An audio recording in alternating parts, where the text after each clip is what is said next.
नमस्कार मंडळी. मराठी सिनेसृष्टीला एक से बटकर एक अस्सल हिरे लाभले आहेत. त्यातीलच 90चे दशक गाजवणारे कलाकारांची पसंती आजही तीळ मात्र कमी झाली नाही. त्यातीलच एक कलाकार म्हणजे सुप्रसिद्ध अभिनेते अजिंक्य देव. अजिंक्य देव यांनी मराठी नाटक, चित्रपट, मालिकांमधून प्रेक्षकांचं भरभरून मनोरंजन केलं आहे. माझं घर माझं संसार, माहेरची साडी यासारख्या प्रसिद्ध चित्रपटांमधून त्यांनी खरी ओळख मिळाली. तसं पाहिलं गेलं तर अभिनयाचं बाळकडू त्यांना त्यांच्या घरातूनच मिळालं होतं. मात्र अजिंक्य देव वरवर जरी आनंदी दिसत असले तरी त्यांनी मागील 2 वर्षात खूप काही दुःख पचवलं आहे. तर काय आहे संपूर्ण माहिती जाणून घेऊ. तत्पूर्वी आपल्या सफर ताऱ्यांची या चॅनलला लाईक केलं नसेल तर नक्की लाईक आणि सबस्क्राईब करा.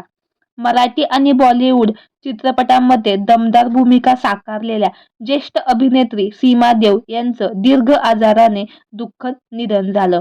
आईच्या अशा जाण्याने अजिंक्य देव पूर्ण खचले होते.